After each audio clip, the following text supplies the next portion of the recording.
gusta, dejamos No, que para sea Héctor. nada. Dice, Bueno, apareció un gracias. cartelito, dice, ahora la reunión se está transmitiendo en directo por Facebook. Bueno, Así es. entonces empezamos. Buenas tardes. Yo soy Héctor Fenoglio, uno de los referentes nacionales del Encuentro Plurinacional de Prácticas Comunitarias en Salud, quien organiza la mesa de hoy, cuyo título es Peste, Pandemia, Pobreza y Pensamiento. El Encuentro Plurinacional de Prácticas Comunitarias en Salud se viene realizando todos los años, desde hace ya 10 años. Este es el 10º encuentro que vamos a realizar aquí en Cava, en noviembre, fines de noviembre de este mismo año. Estábamos justamente organizando este 10º encuentro cuando nos abordó la cuarentena, la pandemia acá en Argentina. Bueno, la mesa de hoy la constituyen Norma Brisky, Ana Fernández y Laura Tafetani.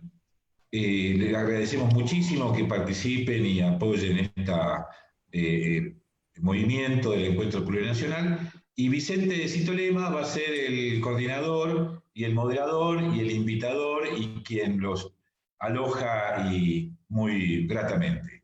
Con lo cual le paso la palabra a Vicente y yo en última instancia, después del final, recogeré las preguntas que se hagan por Facebook y se las pasaré a quien corresponda para poder debatirlo y contestar e intercambiar entre ustedes también. Vicente, adelante. Sí, es muy simple. Todos estamos movidos, conmovidos por esta situación de la peste, como digo yo, o de la pandemia, como palabra más impuesta en lo general. Y hay muchas maneras de enfrentar esas situaciones. La que es, diríamos, más útil por nuestra práctica es la de la reflexión en común, tratando humildemente los que somos parte de tener una idea de cambiar el mundo, de reflexionar sobre lo que está pasando, partiendo siempre de la idea que cuando se busca transformar la realidad, transformar la vida, transformar el mundo, hay que tratar de conocer realmente lo que está sucediendo, lo que es esa cosa a transformar.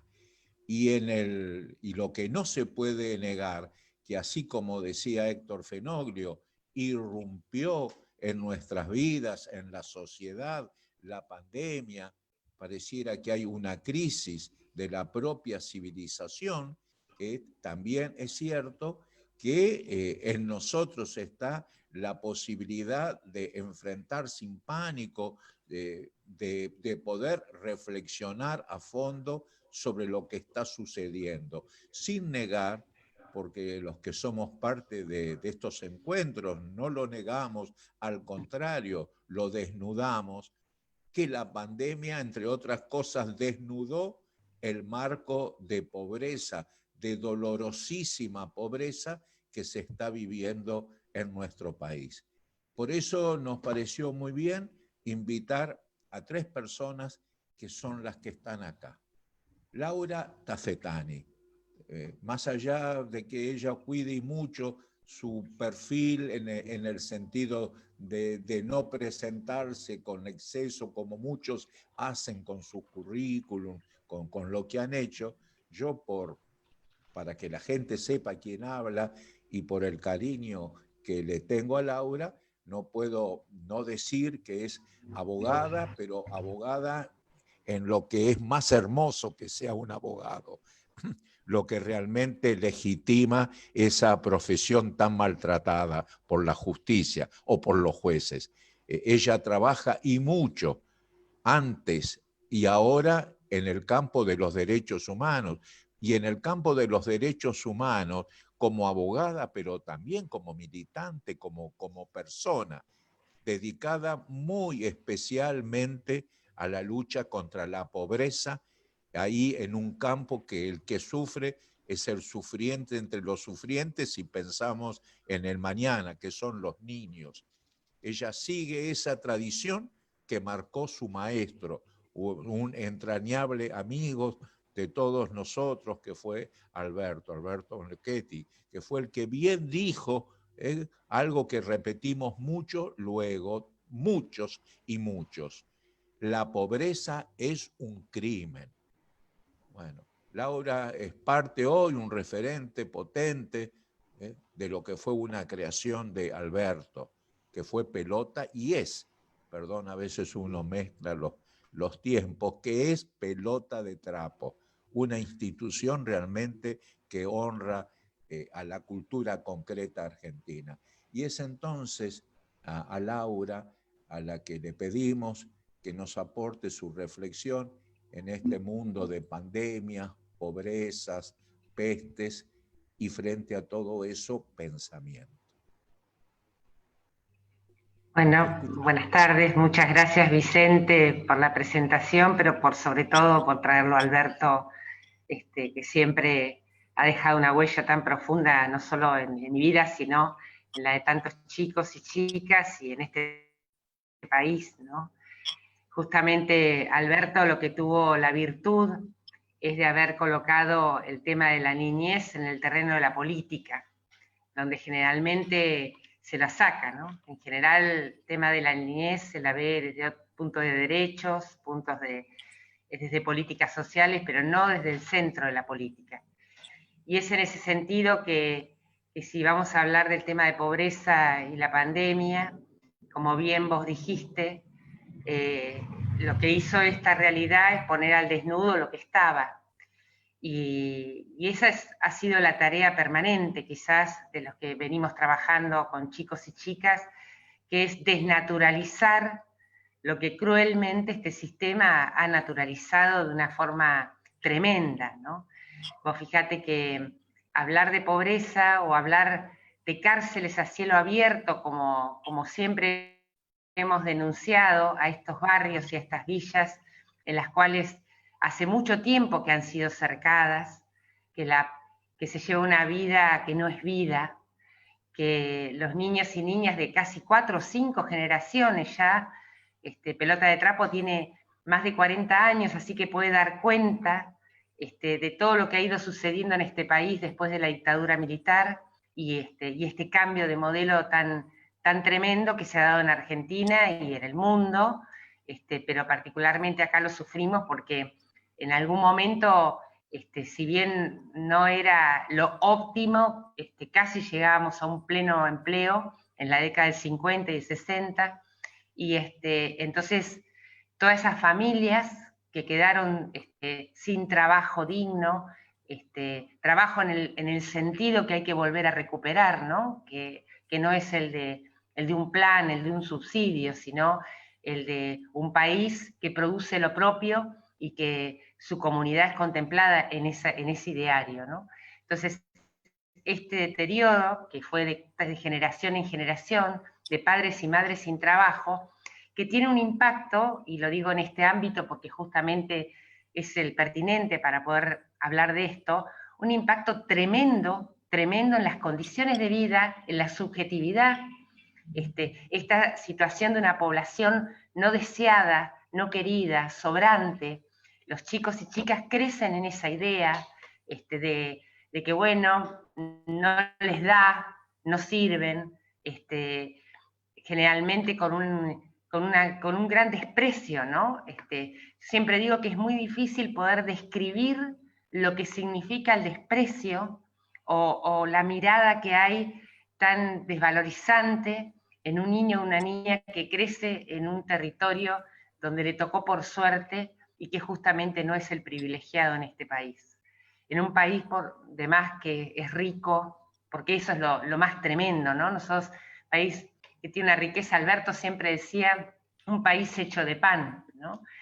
Que justamente el hambre no debería tener ningún tipo de cabida, ¿no? Y sin embargo, durante décadas, con momentos un poco más aliviadores y otros no, la pobreza fue creciendo con un 30% que siempre se mantuvo como piso, y sin una sociedad que pueda asumir esta realidad y generalmente gobiernos que fueron dando, ya digo, algunos con crueldad y otros con mayor alivio, pero siempre la mirada esta de la política social, no la distribución de esa riqueza de la que todos somos parte, ¿no? No soluciones de fondo o estructurales que permitan pensarnos en una sociedad igualitaria, por lo menos a largo plazo, o por lo menos un camino hacia eso. Entonces, en esta realidad, la pandemia trae mayores dolores, ¿no? Primero porque las condiciones que establece, obviamente, no están al alcance de esta población. Ustedes piensen, hablamos del teletrabajo y hablamos, o sea, hay discusiones que existen. A los chicos esto es tremendo porque, bueno, estamos hablando de aulas virtuales, de un montón de situaciones en las cuales gran parte de la población poco acceso va a poder tener, y se está configurando de este modo. O sea que las desigualdades que ya existían es probable y casi seguro de que se van a ahondar. Por otro lado, la situación de las pérdidas de trabajo, de los pocos del trabajo, digo, en el sentido de la changa, de la subsistencia, esta manera tan indigna de vivir que se le ha sometido a esta población, bueno, obviamente que el impacto es enorme, así que esto traerá una profunda situación compleja en relación a los niños y niñas que les toca, por suerte, vivir en esto. Yo recuerdo siempre una frase tuya, Vicente, que dijiste una vez que la vida era anterior a la pobreza, ¿no? A mí siempre me quedó pegada, mirá que la dijiste hace décadas, ¿no? Y yo digo, ¿cómo volver a traer esa nueva noción, ¿no? De lo que no es natural, de lo que realmente nos hemos acostumbrado con a veces vos decís en la profesión, bueno, la profesión obviamente es sumamente clasista, pero lo cierto es que esas desigualdades tan profundas que marcan, que hacen fuego, y esto lo digo en el terreno concreto del trabajo con los chicos y chicas, porque uno tiene que desandar ese camino, ¿no? De volver a constituir un sujeto que puede ser transformador, que no solo puede salir de su situación, sino que además pueda ser portavoz de lo que necesitan esas generaciones que vienen, ¿no? Entonces, en este trabajo uno ve esa dimensión tan tremenda que produce el vivir en un no lugar, ¿no? En el no lugar. Volver a poner a un niño o una niña en tener lugar en esta tierra, y además de que se sienta capaz para poder modificar esas causas que generaron que su padre, su madre lo abandonara, o el maltrato, todas las situaciones que ya sabemos que viven en esas condiciones tan tremendas. Ahora, imaginen, y si nos imaginamos esto que estoy describiendo y que venía antes en las condiciones actuales, yo estuve hace muy poco, por razones justamente de mi ejercicio de la profesión, en Villa Itatí, ¿no? Nada, uno iba y el mundo estaba igual, está todo el mundo en la calle, y yo pensaba, ¿no? Decía, la única cosa que tiene, la única cuestión donde algo ellos cobran vida es justamente en ese abrazo, en esa comunión que existe en los barrios, la música alta, bueno, todo lo que es eso. Y claro, es imposible que se cumplan estas condiciones, porque es lo único que tienen. Lo único que tienen es lo que se comparte. Entonces, ahora la pienso a Villa Itatí, que próximamente será cerrada como Villa Azul, porque, digamos, están muy conectadas, y todo lo que se está viviendo, ¿no? Y lo tremendo que va a ser el impacto en esto, ¿no? Y que lo peor es que no es que uno pueda visualizar en el futuro que esto mejore, sino que todo lo contrario. Por esto que digo de que todas las herramientas que estamos disponiendo para poder pensarnos en el futuro, cada uno está reprogramando cuántas reuniones virtuales vamos a hacer, todo lo que teníamos programado y lo vamos a tener que hacer. Las audiencias que yo tengo con los chicos y chicas, tenerlas en formas virtuales, bueno, todo lo que sea, esto no está al alcance en estos territorios. Entonces, realmente el panorama es desolador, pero a la vez es una oportunidad, como siempre son las crisis, digamos. Yo creo que siempre la esperanza se abriga en algún lugar, ¿no? Y yo creo en la inmensa capacidad del ser humano para poder afrontarlas, para poder recrearlas, para poder transformarlas.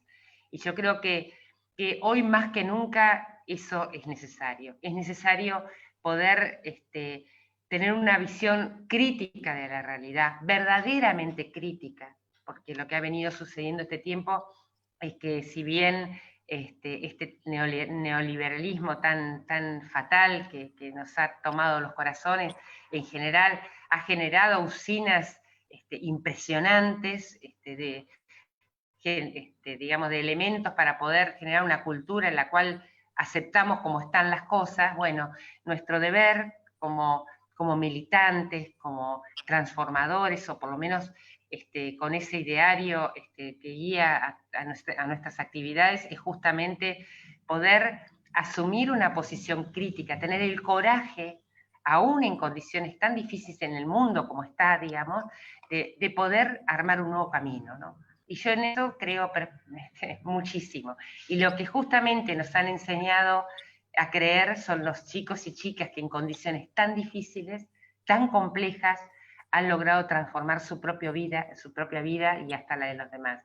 Eso ha sido, yo siempre digo, todo el mundo dice, bueno, trabajar con chicos, qué complejo, qué difícil. Y yo pienso, a mí me cuesta muchísimo más el mundo de los adultos que el de los chicos. Aún con todos sus dolores y todos sus pesares, pero la inmensa capacidad de imaginación, de no aceptar las cosas como son, de transformar, esa debe ser, digamos, la guía que nos pueda convertir a cada uno y cada una de nosotras en portavoces de un nuevo mundo, ¿no? Entonces, yo creo que no soy optimista en el sentido de las condiciones que genera ese nuevo mundo, como hay intelectuales que sí lo hacen en esta crisis, pero sí creo que es un desafío importante que nos pueda permitir armarlo. Así que bueno, muchas gracias por este espacio, pero sinceramente creo que volver a colocar la condición humana en su esplendor, en toda la capacidad que tiene para construir otro mundo, debe ser el imperativo para esta época. Muchas gracias, Laura Tafetani. De tantas cosas que has dicho, referenciarlas nos llevaría muchísimo tiempo, pero quiero concentrar en 3 palabras lo que has dicho. Dijiste desprecio, dijiste no lugar, dijiste abrazo. Desprecio, esa palabra que marca una situación concreta que todos sabemos que existe y que va en aumento. No lugar, lo que vos mismos decís, no hay amor para el que nació cuando la sociedad o parte profundamente potente de esa sociedad, desde su capacidad de dirigir el mundo, no los necesitaba, no los quería. La riqueza no les daba lugar. Y tercero, el abrazo, que puede ser también el abrazo de la esperanza. Y como bien vos sabés, la esperanza es una virtud teologal, pero también es algo concreto y material que, como bien decía Enrique Pichon Rivière, para que sea eficaz debe ser planificada. Y ahora le vamos a dar la palabra a una, perdón que la presente así, a una maestra de la psicología, del psicoanálisis, de la cultura argentina. Como docente ha marcado a generaciones de psicólogos y psicoanalistas. Me permito hacerle una gracia, los ha marcado para bien y para mal, pero nadie escapó en la UBA de Ana María Fernández. Yo tengo un profundo afecto y respeto por la trayectoria intelectual y por la buena persona que es Ana María Fernández. Así que para nosotros es un placer que estés aquí y te escuchamos. muy atentamente. Gracias, Vicente. Bueno, gracias por la invitación. Es raro, yo no estoy muy habituada a hablar sin ver a la gente que escucha. Uno va como testeando al público cuando va hablando. Aquí hay que imaginarlo, pero sí tengo las caras de ustedes que me da mucho gusto ver. Hacía mucho que no nos veíamos con Norman. Bueno, con Vicente nos vimos para su cumpleaños, que fue un reencuentro lindísimo con él y con Regine. A Laura no tenía el gusto de conocerla. Yo voy a empezar por algo que dijo Héctor, porque él habló de un encuentro plurinacional de prácticas comunitarias en salud, y yo quiero detenerme un segundo en el término plurinacional, porque plurinacional no se trata ni de que vaya a haber muchas naciones, ni se trata tampoco de un inclusivo a la moda, donde entonces nos vamos a acordar de los pueblos originarios que están, y entonces nos consideramos más democráticos. Bueno, lo políticamente correcto siempre está. Yo creo que cuando... ¿Cómo? No sé, no escuché. Pero creo que cuando deciden poner, imagino, porque no lo he hablado, encuentro plurinacional de prácticas comunitarias en salud, creo que van más allá de incluir aquellas naciones que en la nación del uno, del pueblo uno, por supuesto blanco y europeo, no fueron pensadas como pertenecientes, pueblos originarios, descendientes afro, etcétera, etcétera. Creo que es mucho más fuerte, tanto política como epistemológicamente, porque políticamente es recuperar toda la trayectoria de luchas que fueron armando un espacio geopolítico propio latinoamericano, y que incluía todo tipo de luchas, desde aquellas naciones que reivindicaban sus pueblos originarios y por ahí entonces geopolítico y geocultural, también los feminismos populares de América Latina que nos han enseñado tanto, tanto. Y más que eso aún, es también que estamos en presencia de una mutación epistémica, de la mano de las epistemologías del sur, de Sousa Santos, de la mano de los primeros estudios decoloniales. Me parece que son inseparables el orden de la producción de pensamiento y el orden de la acción, y es en esos linajes libertarios de los excluidos de siempre y de los nuevos que me parece que deben enmarcarse nuestros pensamientos. Hoy nos toca pensar modalidades que adopta la pandemia. Yo no voy a hablar de las cuestiones epidemiológicas ni sanitaristas de la pandemia, porque no es mi tema. Me interesa más una lectura más impresionista de las cosas que me atraviesan en este momento de pensar,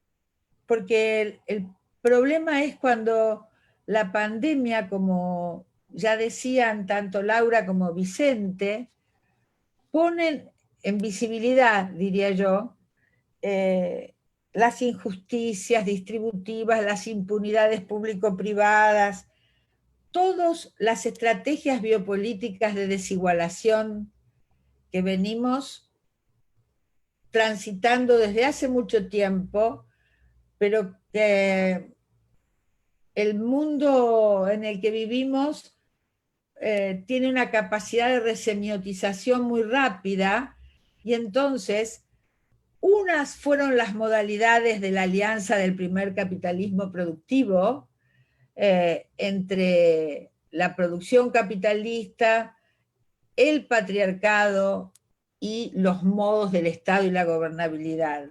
Este capitalismo mundial integrado, como lo llamaba Guattari, que habría que retomar esa nominación, porque no se trata de capitalismos buenos y capitalismos malos, se trata de los modos en que administran su poder y el modo en que se reproducen estas formas de la gobernabilidad y de la acumulación de la riqueza. Entonces, ¿qué particularidad tienen estas estrategias biopolíticas a partir de la pandemia? Porque, ¿por qué hoy se nos hace tan visible esa desigualdad brutal? Siempre todos supimos cómo eran las villas, siempre todos vimos, ¿no? Hay algo, sin embargo, que la pandemia obscenamente pone en visibilidad, porque esos son injusticias que todos saben que existen, pero que deben estar veladas, no deben estar tan a la vista que es como si la pandemia eligiera cuáles son los grupos que tienen que morir, ¿no? Ahora, no es la pandemia, no es el virus, es el capitalismo, ¿no? Así de simple. Sin embargo, a la hora del debate empiezan a aparecer modos de sustitución para volver a ocultar, para volver a velar eso que de tanta iluminación que tiene hoy se vuelve insoportable. ¿Por qué digo obsceno? Digo obsceno porque la obscenidad está en mostrar algo que no debería mostrarse allí. Una desnudez puede ser algo estéticamente maravilloso o eróticamente maravilloso en los momentos apropiados. Si no, es una obscenidad.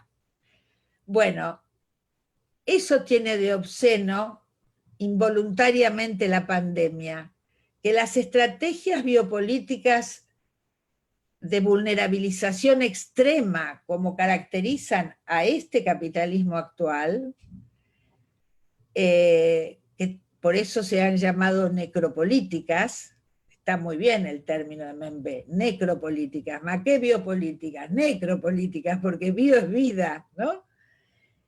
Preceden a la pandemia.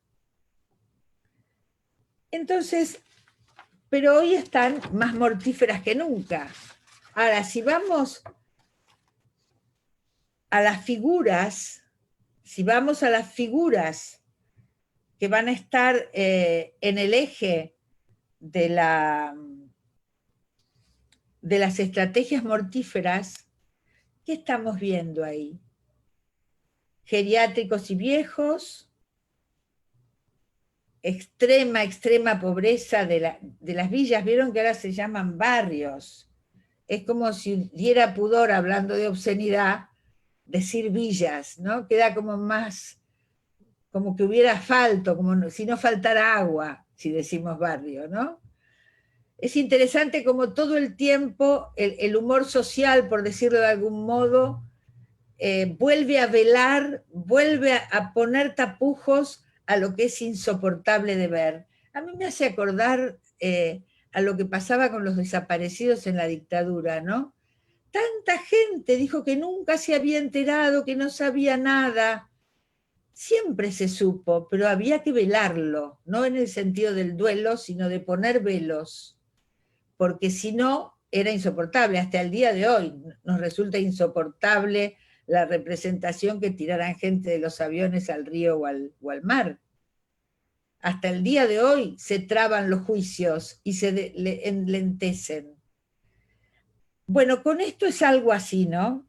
A mí me parece que por otro lado ayuda, en el mal sentido, ayuda para el mal, la cuestión de la conectividad. El Bifo Berardi tiene una expresión muy interesante. Dice que toda esa conexión, las redes, vieron que toda la televisión, todo el mundo habla de los problemas de la pandemia, de la cuarentena. Bifo dice, no hay que confundir conectividad con comunidad.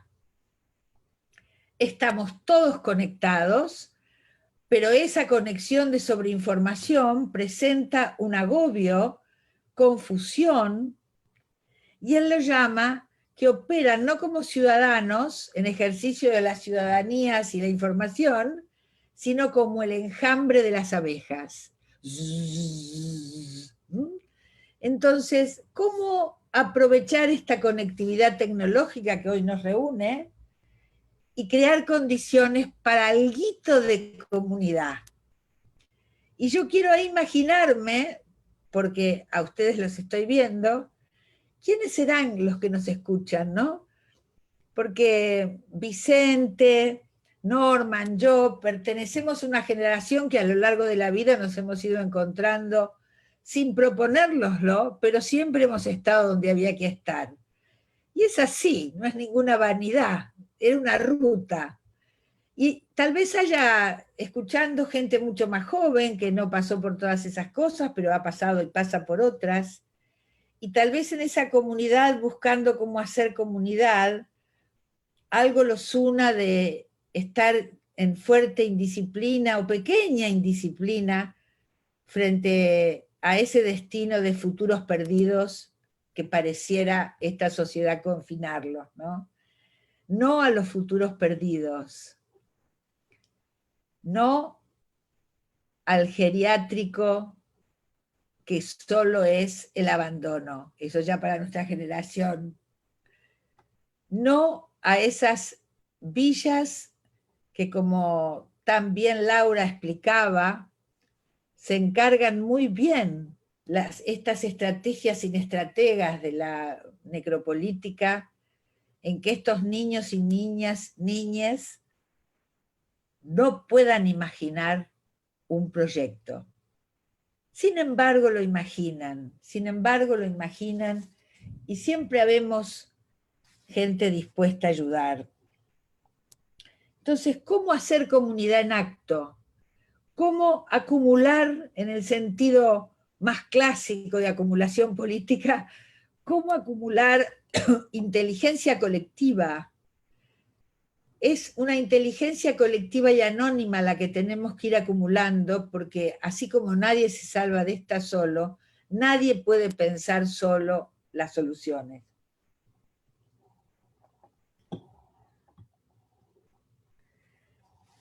Y vamos al segundo término de la convocatoria, ¿no? Era pandemia, pobreza, pensamiento. Bueno, pensamiento como solo puedo imaginarlo, pensamiento crítico. Pobreza, yo diría pobrezas.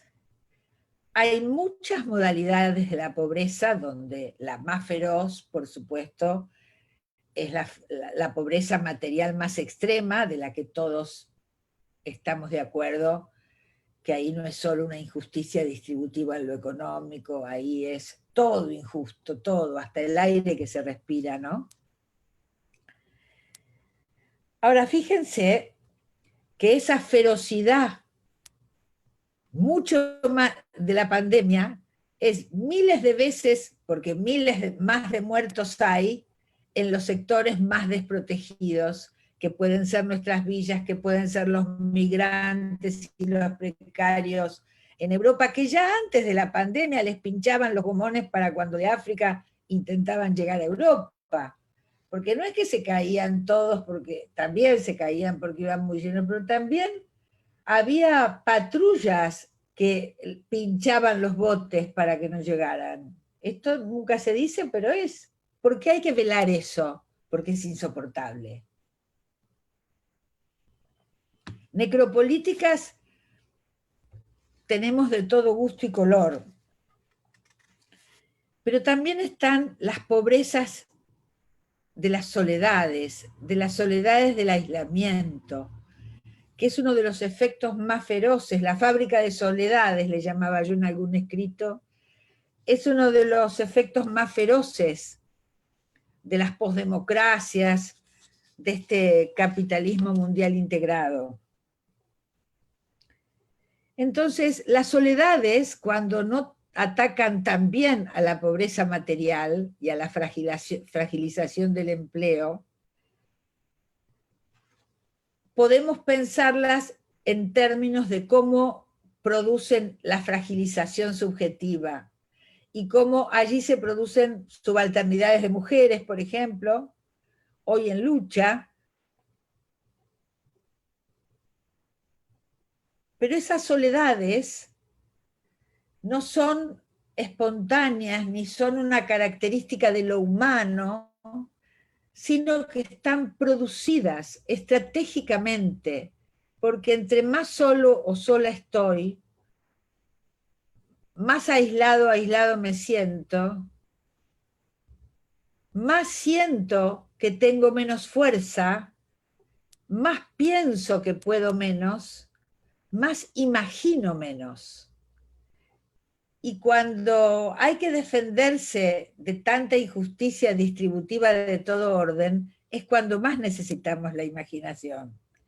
Entonces son estrategias que trabajan produciendo el ataque a los cuerpos, como matarte, pero la pandemia no inventa, pone en relieve la distribución de la muerte.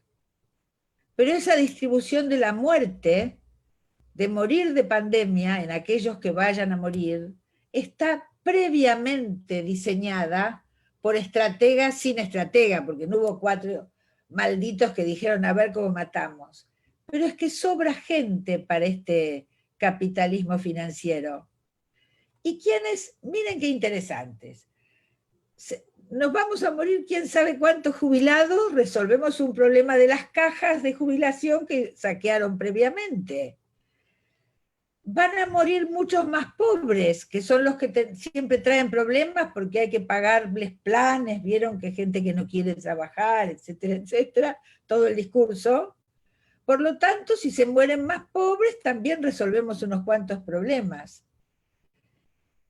Y las instituciones de encierro, manicomios, vieron lo que les importó, que a ese interno lo agarraran los perros. Cárceles, otros desechos.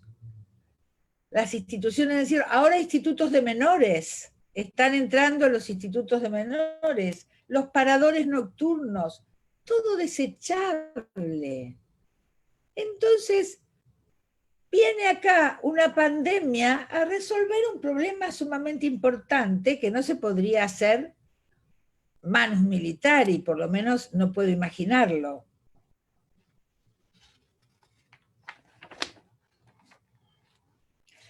Entonces, armar comunidad es poder establecer inteligencia colectiva, es poder inventar formas de encontrarnos y de pensar juntos. Y entonces, como decíamos hace un rato, bueno, hay gente que hasta está festejando sus cumpleaños por Zoom. A mí no se me representa, pero es resistir al aislamiento. Y entonces, bueno, se trata de un pensar para actuar.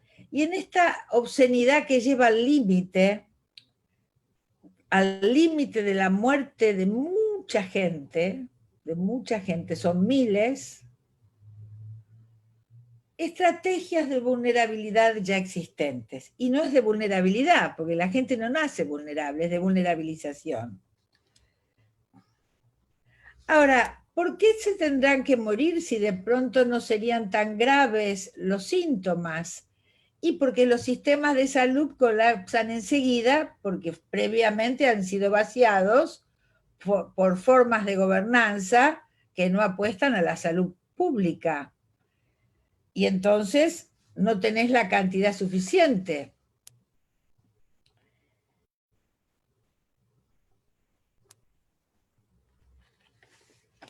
Ahora bien, para 2 mínimas cuestiones ya locales, ¿no? Al tema de la pandemia se le coló la grieta. Y entonces, ante un Alberto Fernández que estaba ya por el 80% de aceptación y toda la gente pensando que qué bien que nos cuidan, etcétera, etcétera, estalló la campaña electoral. ¿Cuánto de toda esa locura que grita con furia está gritando con furia porque está viendo que un gobierno con un poquito más de capacidad de atención a los olvidados de Dios, no lo puede resistir. Y para eso realiza operaciones de sentido, porque todos contra la cuarentena, ahora los intelectuales hablan de la libertad, bueno. Ahora, es muy interesante cómo los estudios que presentan sobre los efectos gravísimos de la cuarentena, primero, muestran solo los malos efectos de la cuarentena, o sea, los padecimientos del aislamiento, pero no muestran cómo hay muchas situaciones muy agradables de encontrarse con uno, de poder estar tranquilo, de poder hacer cosas que en el ritmo del trabajo no hace, ni hablar cómo la naturaleza rejuvenece. Entonces, solo de la pandemia. Por otro lado, arman una interesante confusión entre pandemia y cuarentena, porque todos los problemas de la pandemia ahora son visualizados como problema de la cuarentena. Interesante operatoria de sentido que apunta a reinstalar la grieta a mucha velocidad. Creo que se asustaron y se dieron cuenta que tienen elecciones muy pronto.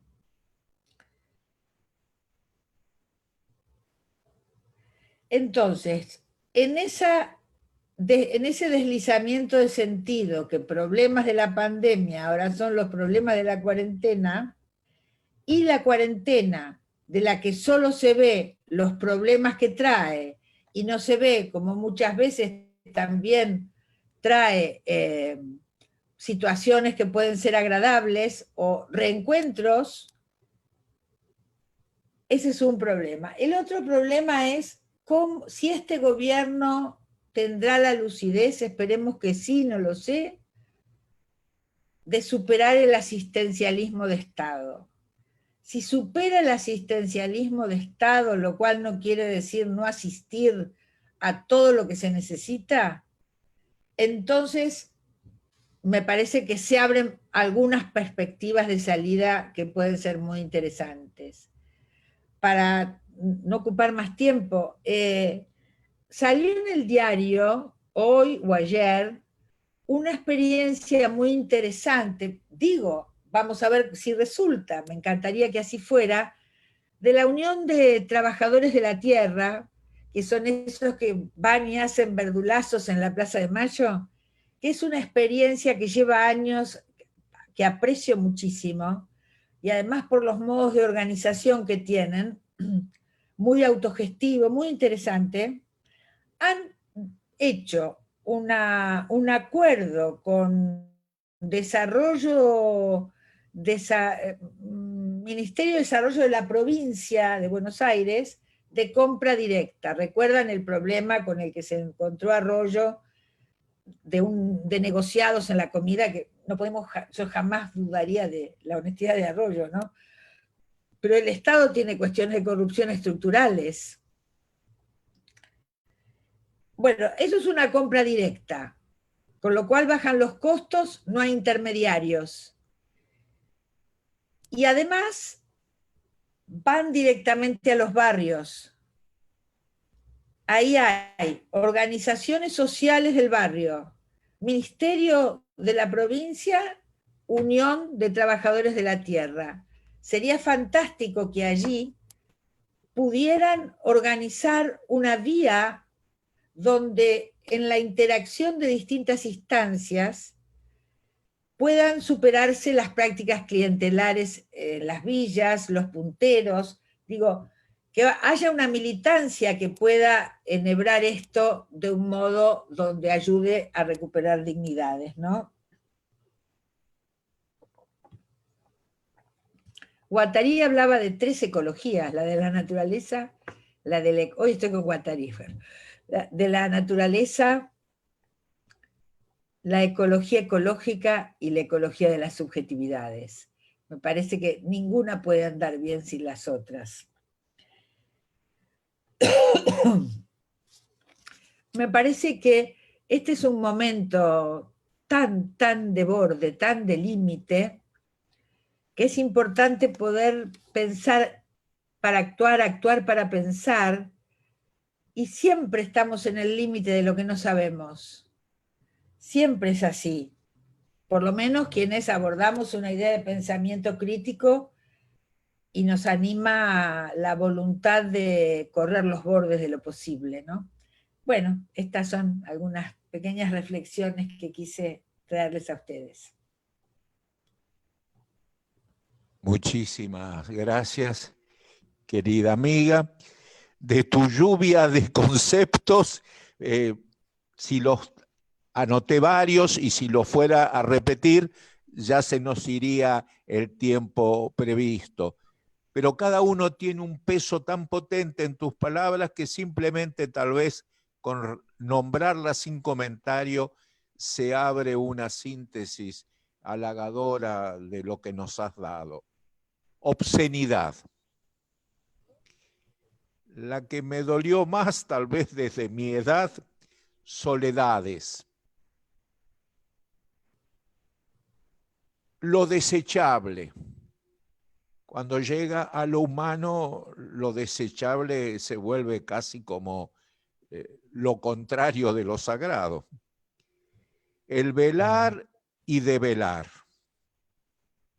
Lo necrófilo, eso de no tanto biopolítico, sino como que detrás del rostro, diríamos, inteligente de la vida, aparece el rostro que no es ni inteligente ni no inteligente, el rostro de esa muerte de la nada, que pareciera es lo que nos presentan como nuevo, porque desde el capitalismo, como bien vos decís, tal como está, imaginar lo nuevo es demasiado no pensable. Y por último, agradecerte como tu vuelta, no es que te hayas ido, pero como trabajás y pensás y reflexionás, a veces también se extraña el pensamiento político de la gente que ve el mundo desde la propia entraña del pensamiento. Has traído política cuando nos guste o no nos guste, sin política no se sale de ningún acontecimiento trágico en la vida. Ahora lo vamos a escuchar a Norman Brisky. Hablábamos del encuentro, Héctor hablaba del encuentro, es un encuentro transdisciplinario donde no puede faltar en nuestra mirada del mundo el arte. No solo como complemento, no. El arte piensa, el arte organiza el pensamiento crítico del mundo. Y Norman Brisky es actor, lo conocemos allí, es director de teatro, lo transitamos allí, lo hemos leído como dramaturgo, pero también, sin dejar de lado nada de eso, ha construido con ello pensamiento crítico, belleza y conducta. Son muchas cosas las que construyó Norman. Y bueno, y así que ahora lo vamos a escuchar. Es tu turno, Norman Brisky. Gracias.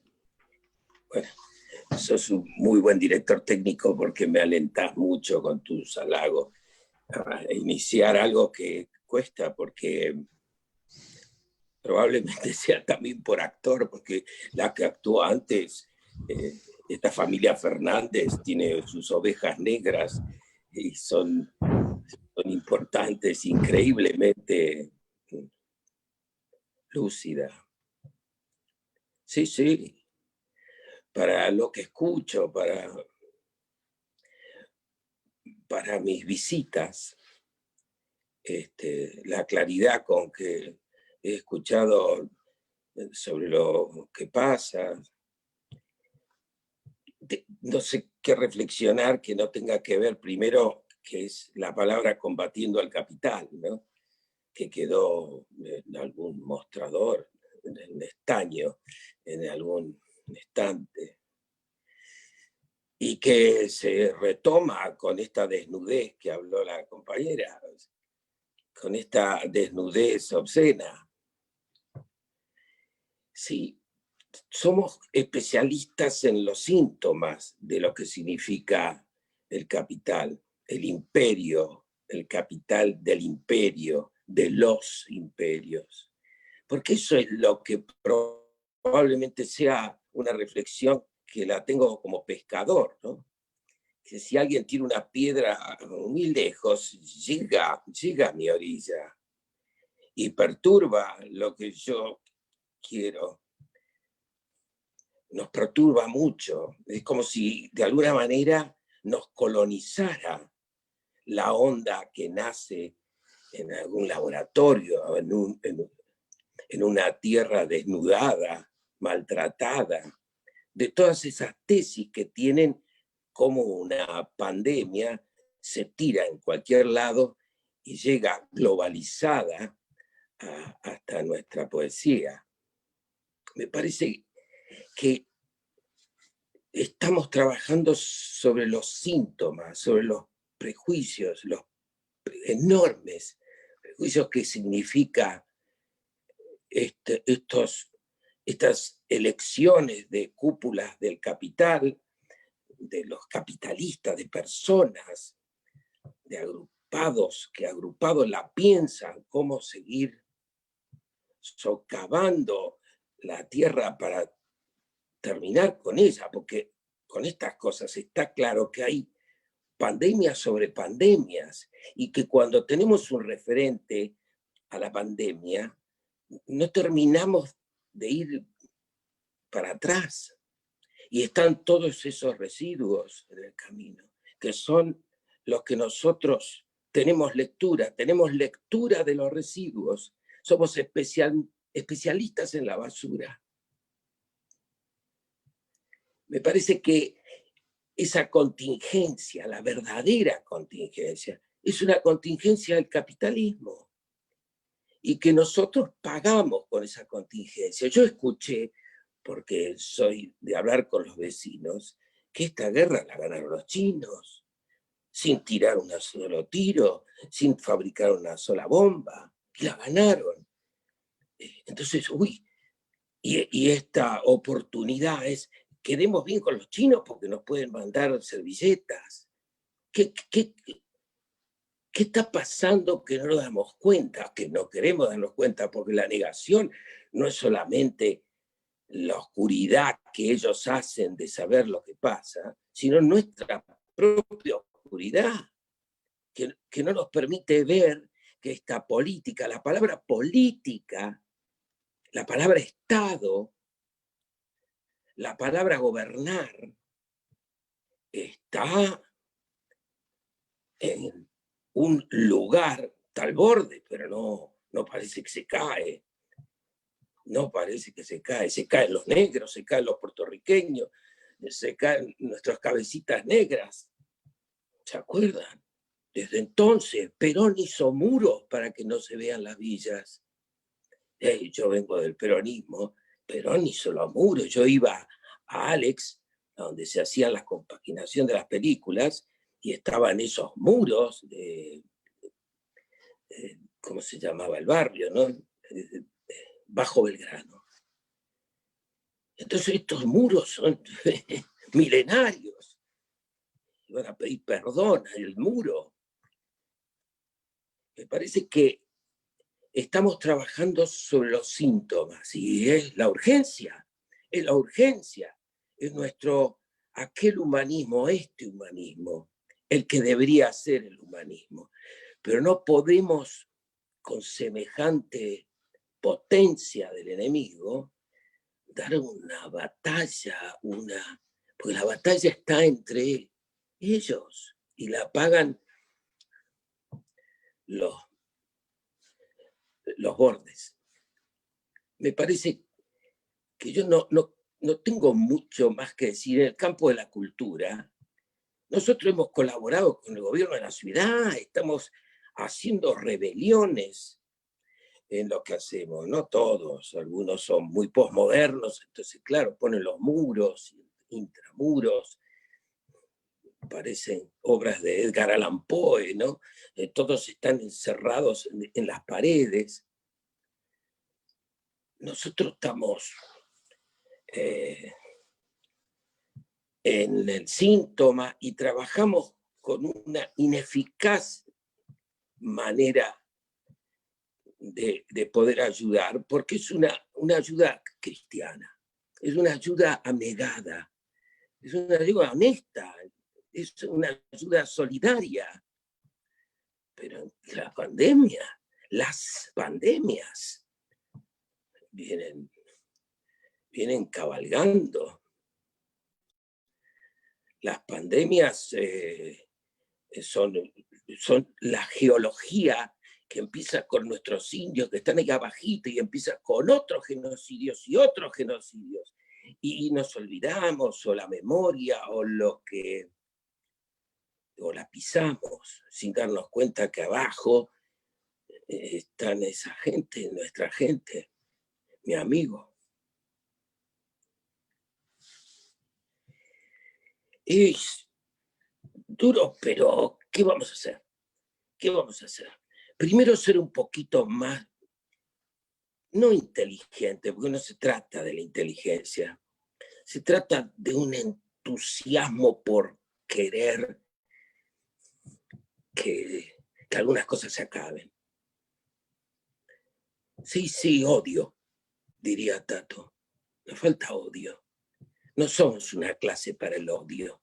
Rezamos mucho, hacemos muchas terapias. Entonces vamos disolviendo la puntería. Pero, o esto como catarsis, o esta hipercomunicación, como decía Tato. Una hipercomunicación que distorsiona, que no toca, que no abraza, que no se mete, que no sale. Estamos en broma, vamos a perder alegría. Oh, no. Los Fernández tienen una oveja negra. Y yo le escuché, y capaz que provoca una manada. Y capaz que provoca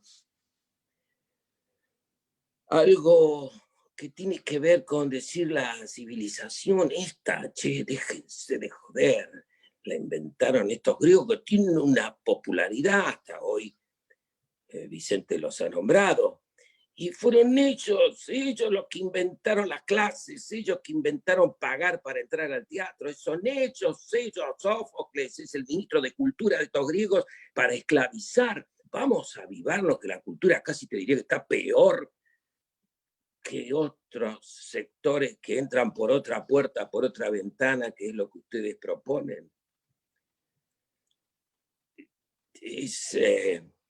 Son tantos, ¿no? Y tantas las derrotas, pero está Rosa. Y está Rosa acá, está Rosa en todos nosotros. Y Rosa dice, ¿qué querés? ¿Querés tener una victoria? Nada, tenés que hacer esto, derrotado. Esto y también te van a hacer mierda. Y todo, te van a empezar a llamar. Y te van a empezar a calcular, porque esto es controlable al 100% para un paranoico, es una fiesta. Una fiesta. Señores, saludo a toda esta comunidad querida mía y también a aquellos que nos están escuchando para tomar nota. Tomen nota. Nosotros seguimos buscando la luz y compremos la linterna. No quiero más hablar.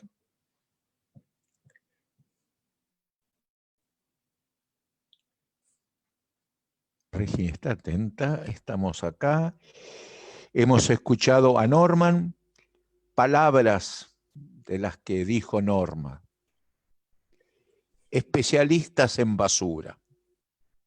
Vaya qué buena especialidad. La propia oscuridad. Los muros, esos muros, entre paréntesis, y el hospicio y los que están adentro. Los síntomas, como palabra clave una y otra vez repetida.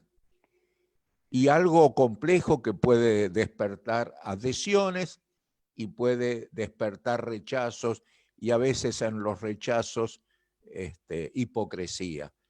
Me refiero a cuando con tanta potencia dijiste, nos falta odio. Y la última palabra que anoté, con pena pero no con entrega, porque tampoco ni en tu tono, ni entre tu comentario de tu propia palabra quedó eso, es derrotas. Vivir en las derrotas, saber de las derrotas, es tal vez el único principio posible de una victoria. Gracias, Norman, gracias a todos, a Ana María Fernández, a Laura Tafetani, y como sé que hay gente que ha hecho preguntas, aprovechamos que está Héctor, que maneja mucho mejor que yo estos aparatos que se me escapan de las manos. He hecho un gigantesco esfuerzo, casi ni me moví para no tocar nada y no hacer algún daño. Así que, Héctor, salgo del martirio tecnológico, me quedo escuchando a mis queridos amigos y te paso el micrófono. Yo antes que nada quisiera, bueno, de nuevo agradecer a los tres, a las tres, hermosísimas intervenciones. Y especialmente agradecer el señalamiento esto de plurinacionalidad, que es cierto, no va mucho más allá de una denominación políticamente correcta, sino que intentamos de manera profunda encarnar lo que es lo plurinacional, no solamente como reconocimiento de otros pueblos y originarios, sino como cuestionamiento a nuestra propia posición. Es decir,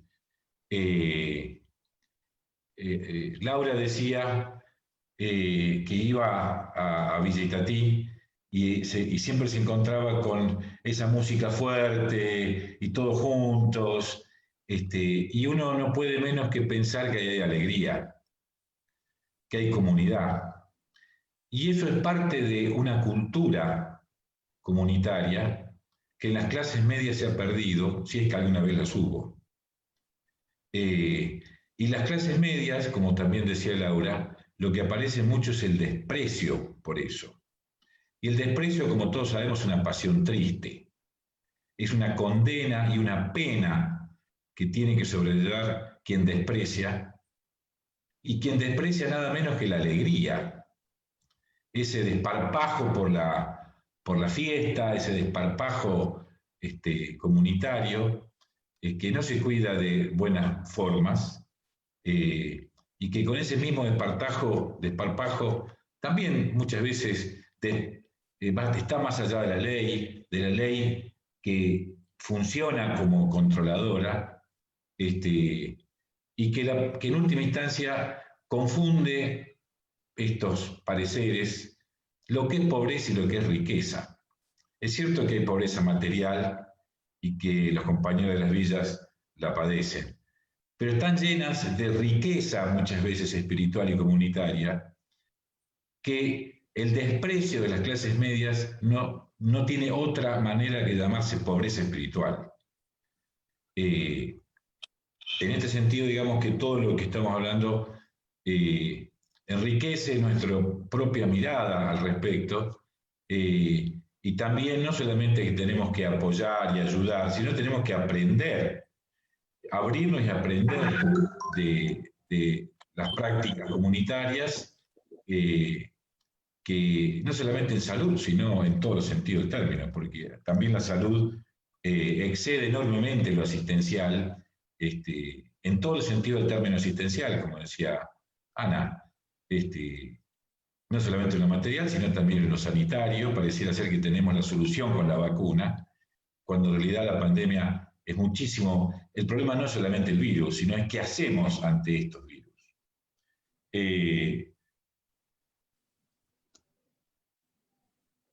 Voy a transmitirles algunas preguntas que han aparecido por Facebook.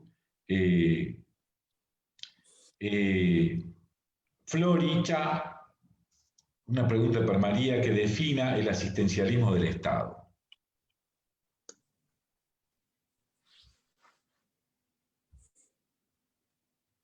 Está sin micrófono, Ana, ¿eh? Ahí está, ahí está, ahí está. ¿Me escuchan? Sí, te escuchamos perfecto.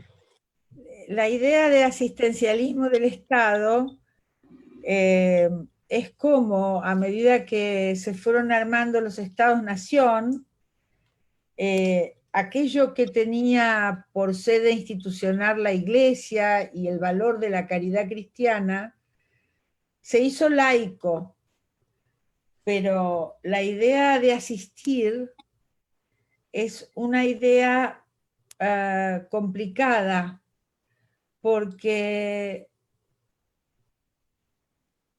no crea condiciones de dependencia de los carenciados a esperar que el Estado les dé. Y me parece que es mucho más fuerte si las poblaciones más carenciadas, todas las palabras son con comillas, pueden autoorganizarse. Nadie mejor que las mujeres de las villas saben cómo cuidar a su gente. Nadie mejor. Por supuesto que habrá mejores intenciones en el gobierno de Alberto Fernández que imaginamos que pudo haber tenido el de Macri. Pero de todos modos, si la idea es yo los asisto, yo les doy, eso es, bueno, pan para hoy, hambre para mañana. Es como el gobierno, las organizaciones sociales y las autoorganizaciones de las barriadas pueden ir creando condiciones de producción de insumos, de producción de no soledades, ¿no? En toda la gama. Porque hay algo que tiene que ver con que resistir, que es lo que hacemos todo el tiempo, implica crear condiciones para consistir, y es tomar en las propias manos lo que hay que hacer. Entonces, el agua la tiene que poner el Estado, por ejemplo, las cloacas, pero si eso está construido por gente del barrio, que el sistema autogestivo organiza sus cooperativas y entonces crea sus alimentos o recibe los alimentos de una UTT, este es el modo en que el barrio se pone en movimiento y autoorganiza lo que autoconsume y lo que autoproduce dentro de lo que ese barrio puede hacer. Lo otro es una caridad laica, como llamaba Foucault a ese asistencialismo de Estado. Distinto es de un Estado que tal vez intente ser el garante de la igualdad de oportunidades. Yo ya no creo mucho en que eso vaya a ser posible. Tengo muchos años de vida y en cada situación hemos tenido nuevamente la expectativa de que apareciera ese Estado garante. Pero si hay un gobierno, un poder ejecutivo que tiene ese interés, habrá un aparato de justicia que lo frena y estará la pequeña corruptela. Digo, es muy complicado. Pero la única garantía de estas poblaciones esquilmadas hasta lo imposible de imaginar es cómo ayudar allí todos nosotros a que se autoorganicen y se autoabastezcan, exigiéndole al Estado que ponga lo que hay que poner.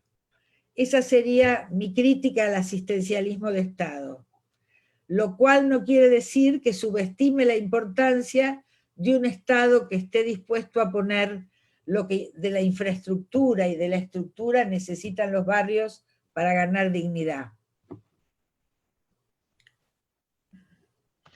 Hay una pregunta para Norman que dice: ¿cómo canalizamos o sacamos ese odio que nos falta y a dónde y cómo lo manejamos? Está sin micrófono, Norman. Está sin micrófono. Tenés que apretar un microfonito rojo que hay ahí, Norman. Cliquear, debe decirse. Vanessa, vos se lo podés abrir al micrófono.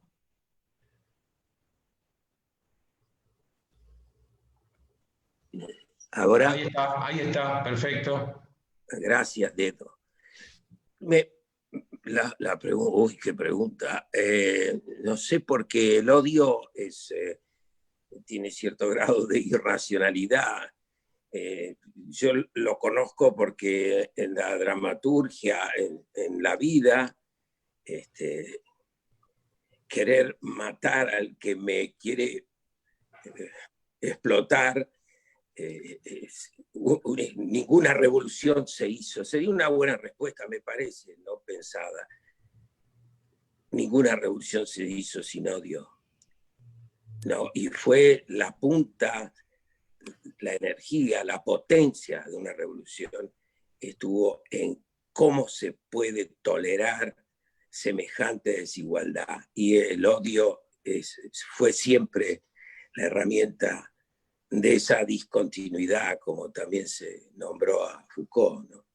Creo que con esto está clara la respuesta. No sé, si hacemos catarsis con nuestra bronca, si hacemos consumo con nuestra bronca, si hacemos asistencia, como decía la compañera, se disuelve, se fuma.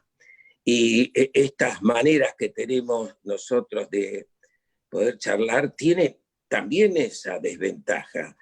Creer que con esto nosotros sin duda podemos provocar inquietudes, pero también podemos provocar desayunos. O sea, que esto está en manos de los residuos, esto está en manos de ese fenómeno que tuvo la Argentina varias veces en su historia en términos insurreccionales, digamos, lo que fue el Cordobazo, lo que fue el fenómeno de los piqueteros, que es un fenómeno que deberíamos estar orgullosísimos porque no pasó en ningún lugar del mundo, que el famoso proletariado que se llamaba marginado, que no podía porque no estaba organizado, porque no estaba sindicalizado, salir a la lucha, se confrontó al sistema como ningún otro factor que tuvo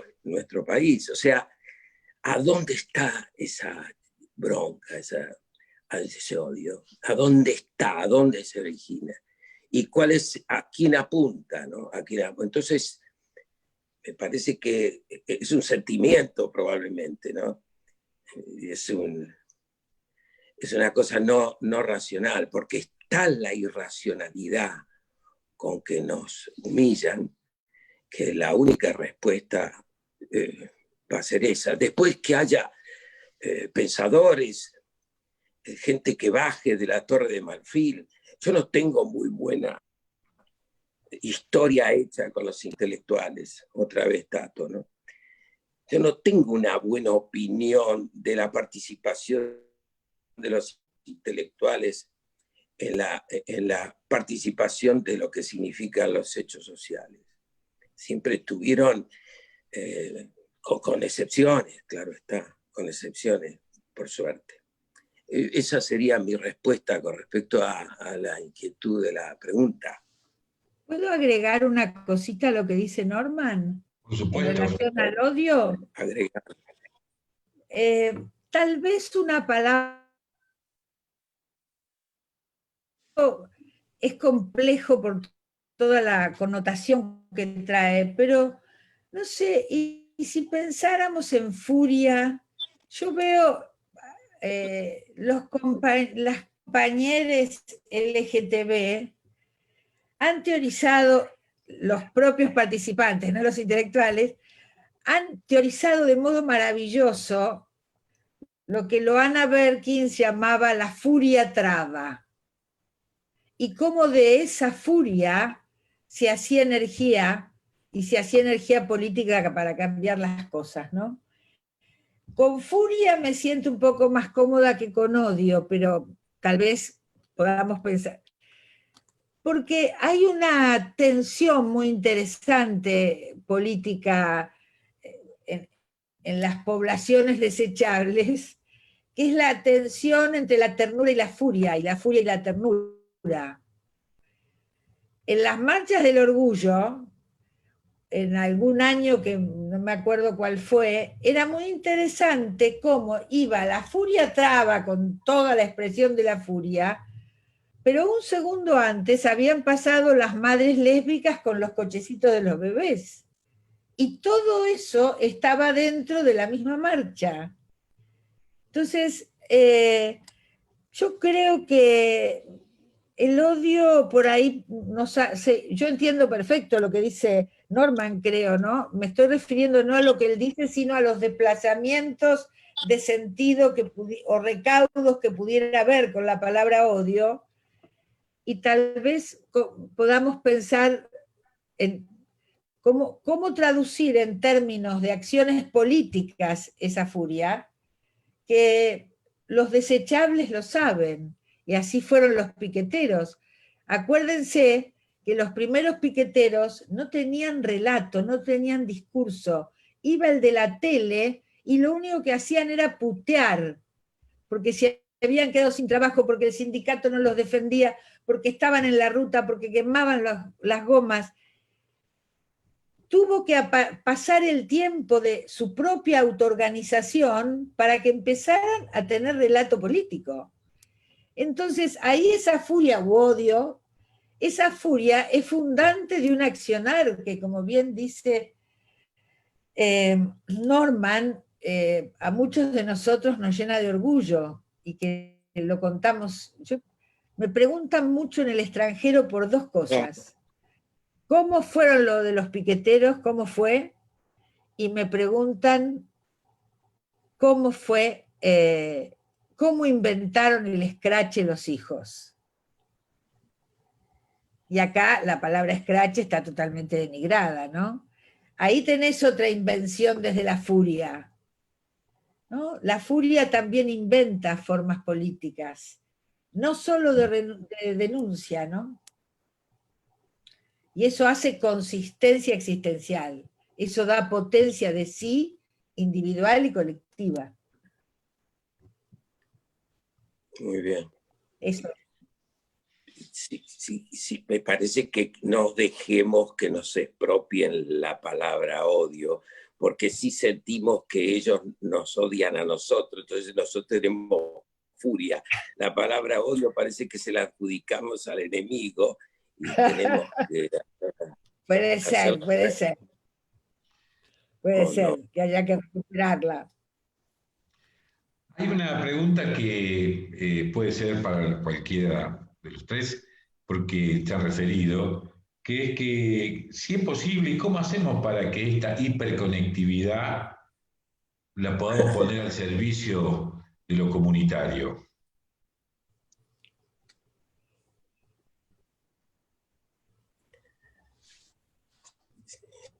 Sería lindo que contestara Laura esta pregunta, ella que trabaja tanto desde hace años con la comunidad, diríamos, de los más desprotegidos. En realidad, los chicos y las chicas manejan muchísimo, digamos, la conectividad a través de sus celulares, digamos, fundamentalmente.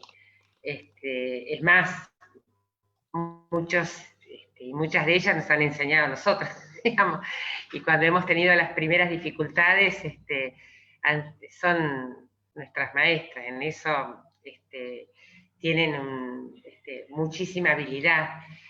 El problema es justamente unir esto a comunidad, al concepto de comunidad, que eso sí es más complejo, porque, digamos, la sociedad está armada de otro modo. Yo a veces me enojo cuando entro en el hogar nuestro y veo que está cada uno con su celular, parece un locutorio, digamos, ayornado, y está todo armado para esto.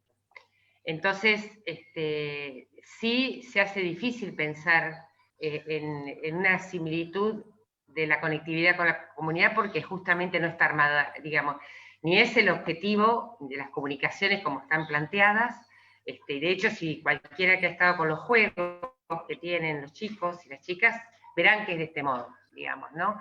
No está armado los juegos que conocíamos nosotros en nuestra infancia, o de que sea, digamos, en la que se planteaba un juego colectivo y demás, en general tienden a ser juegos de contrincantes, o sea, y de la cuestión individual.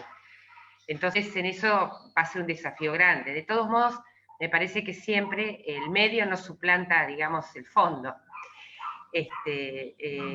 Todo lo que ha dicho Ana en relación a la necesidad de volver a ser nosotros en pelota de trapo, el concepto de comunidad siempre fue un concepto que lo manejamos profundamente, primero porque lo vivimos de este modo, todos los educadores y educadoras, los niños y las niñas, sin separar vida de adulto a vida de chico, sino que nos pensamos en comunidad permanentemente, lo que para nosotras mismas ha sido un desafío muy importante. No es fácil realmente ser comunidad, y porque también sabemos que la única estrategia posible que existe para poder salir adelante es justamente la colectiva.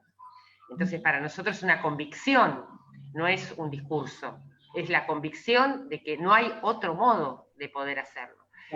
En esto siempre, para nosotros, el tema de la conectividad, digamos, y todos los avances tecnológicos ha sido un problema. No ha sido, digamos, una cuestión, y hemos tenido que trabajarla profundamente. Entonces, digo que es un desafío como nosotros convertimos estas herramientas, pero no quiero poner, porque si no le damos como entidad por sí misma a los medios tecnológicos. Y los medios tecnológicos es un instrumento a lo que hacemos. Entonces, está en nosotros si los aceptamos como vienen o si los transformamos en otra idea. Y eso es inevitable. Yo creo que hay conceptos, cuesta mucho.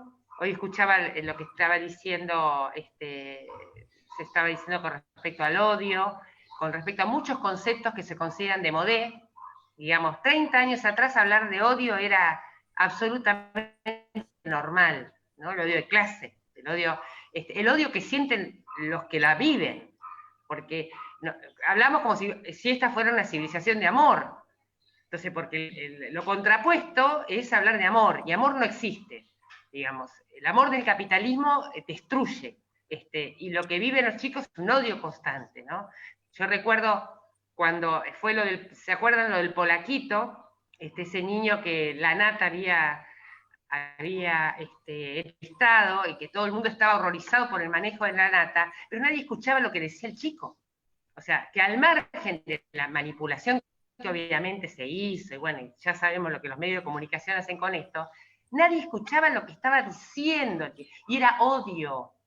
Y el odio existe porque las condiciones para que esto se dé, y no está mal reconocerlo y convertirlo en potenciado. Bueno, lo mismo sucede con, digo, estos instrumentos tecnológicos o esta sociedad que ya venía, y que obviamente estas circunstancias consolidan, son instrumentos. Darle también una valorización mucho mayor a la que tiene es entrar en una mirada tecnocrática. Fundamentalmente es la decisión que tomemos nosotros de qué hacemos con ello, digamos, ¿no? Y fundamentalmente rescato profundamente por una cuestión ideológica, que unir comunidad a cualquier herramienta, instrumento, de cualquiera que ella sea, y que no excluya la del contacto humano. Yo no voy a resignar el contacto humano, por más que me digan que esto viene para... ¿no? Es el hombre y la mujer son seres que nacemos, un bebé muere sin contacto. Un bebé no puede nacer sin contacto. Bueno, lo mismo sucede para el ser humano. Entonces, sin resignar todo esto, y que no lo permitamos que esto sea así, creo que las herramientas tecnológicas es un medio. Lo que sí depende es justamente la decisión política que tengamos de transformar esta sociedad, y no lo digo como discurso, sino digo como en nuestra vida cotidiana, esa huella necesaria que tenemos que dejar como responsabilidad histórica digamos, para las generaciones venideras, porque es cierto que ya muchos portamos muchos años, pero es cierto también que la historia se construye a siglos, y que nosotros somos un grano de arena en esto. Entonces, en ese grano de arena, en esa huella que tenemos responsabilidad de dejar, bueno, esa responsabilidad histórica la haremos de cualquier modo y también con las herramientas tecnológicas que nos permita volver a soñar una sociedad en colectivo, en conjunto.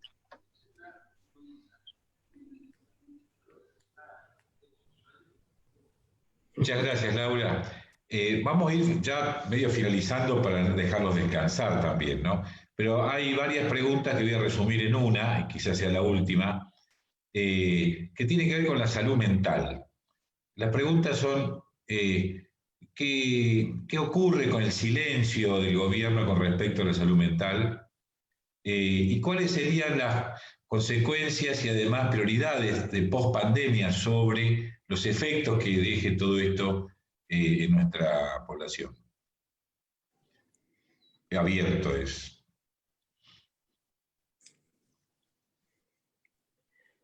Yo quiero dar un dato de lo que pasó en el Borda hace una semana, creo, que uno de los pacientes fue atacado por los perros y murió, ¿no?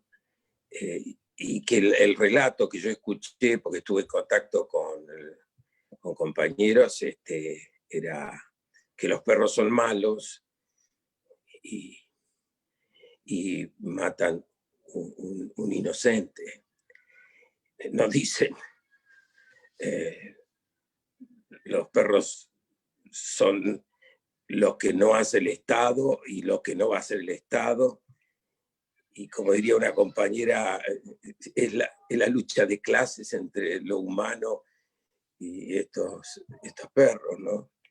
Eso me parece que muestra en estos días un horror que significa un compañero masticado por los perros, por el hambre de los perros, ¿no? Me parece que con esto no quiero más decir sobre el tema porque hay mucha gente más que conoce mucho más que yo lo que pasa en ese ámbito. Yo no sabría decir muy bien qué planes tiene el gobierno actual en términos de la cuestión de la salud mental, porque la pandemia no ha dado tiempo a que escuchemos de otras temáticas. Pero de todos modos me parece que el problema, si yo tuviera que ubicar hoy un problema serio de la salud mental, lo ubicaría en la formación universitaria, que es una formación psicologista, individualista. Son 50, 70 años de cultura psi, que cree que la gente tiene problemas personales, que por cuestiones subjetivas que no pudo resolver, todo en clave familiarista típica, fracasa en la vida y entonces, como esos son sus problemas, tiene que ir un experto que en el dispositivo del uno por uno, o sea, individualmente también, le ayude a pensar cómo mejorar su situación. Ese ideologema, ese ya dado, esa naturalización, si esos son los profesionales y las profesionales y les profesionales que se van a ocupar de la salud mental, aún con las mejores intenciones de un gobierno, estamos en el horno. Entonces, hay que, así como empezó a avanzar una medicina comunitaria,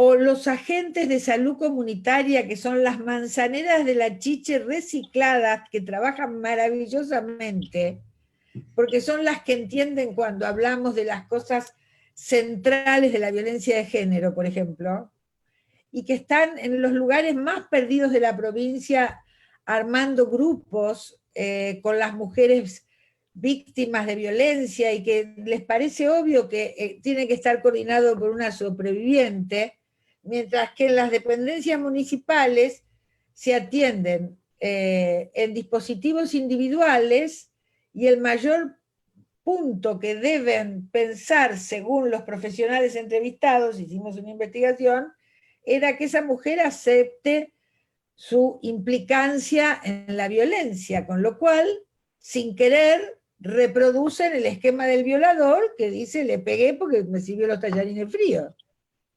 Entonces ella cree que él le pegó por los tallarines. ¿Entiendes? Entonces hay mucho que repensar para poder pensar una salud mental comunitaria. Pero al mismo tiempo, eso irá de la mano de que podamos hacer comunidad para poder pensar lo comunitario y dentro de eso la salud mental y cómo se arma el común, cómo se arma lo común. Ahora ya no hay tiempo, pero nosotros aprendimos mucho en una investigación que hicimos con las fábricas recuperadas en el 2002. Ahí armaban lo común. ¿Y cómo lo armaban? Estallando binarismos. Era muy interesante. Pero bueno, eso es muy largo. Pero quiero decir que en este momento me preocupa más la formación universitaria de los profesionales de la salud mental. Ya veremos qué piensa el gobierno, hasta donde he visto, tanto en provincia como en nación, hay dos directores, un director y una directora respectivamente, muy capaces y en los que tengo mucha confianza en cómo piensan y cómo trabajan y en su honestidad política. Pero bueno, se verá qué planes pueda tener el gobierno, eso no lo sé. Muchísimas gracias. Vicente, te paso la batuta para que cierres. Es una sorpresa, no imaginaba que nadie me iba a pedir que hablara. Estuve muy atento, muy atento a todo lo que se ha dicho. Es hermoso seguir aprendiendo y es doloroso ver cómo estos mecanismos de aprendizaje teóricos, que son importantes siempre, también marcan el aislamiento de la teoría, de la que son castrados, robados, no por incapacidad, sino también por otra forma de acumulación de la riqueza que tienen los sectores en el poder y que nos pone a nosotros, los que tenemos el privilegio de poder nutrirnos de la teoría, siempre nos ponen en esa vieja culpa que no nos abandona en la medida que intentamos ser gente con conciencia. Y cuando estamos en situaciones tan dramáticas y no trágicas, porque dramáticas porque en mi criterio tienen posibilidad de ser enfrentadas, no es que ya está para siempre organizado y la respuesta está dada, no, está en disputa. Como creo que dijo Ana, esto no está cerrado. Veremos qué sucede, porque también ellos tienen, diríamos, el poder y los que trabajan orgánicamente para el poder tienen sus planes para seguir así. Nadie abandona el lugar que tiene y tampoco nadie te regala la llave para abrir el otro mundo. Eso hay que tenerlo claro. Me permito citar al poeta Ezra Pound: la lucha es eterna entre la luz y las tinieblas, para no quedarme siempre con el viejo Marx, que lo diría más duro y drásticamente y sin ningún tono de poesía, porque el dolor del que lo sufre a veces hasta te avergüenza de buscar belleza en el dolor. Eso es una realidad. También la teoría es riqueza. Lo he escuchado y lo creo. No hay mejor práctica que una buena teoría. También es cierto que cuando la teoría se consume en la teoría deja de ser palabra, deja de ser, digamos, instrumento, se convierte en nada, puro humo, señales de humo. Cierro, no voy a abusar.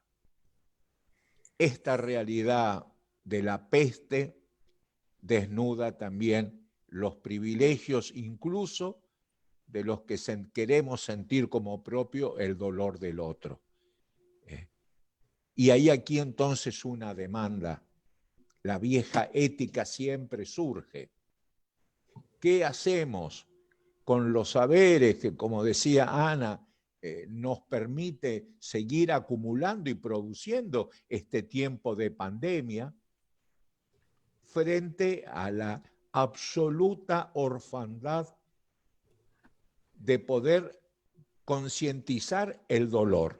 Porque es cierto que la experiencia del dolor enseña, pero también muere ahí si no hay una posibilidad de convertirla en instrumento planificado de salir de este mundo de la muerte y aún a pasitos, construir esa nueva humanidad de la que no sabemos mucho, pero de la que sí sabemos que igual a esta no la queremos.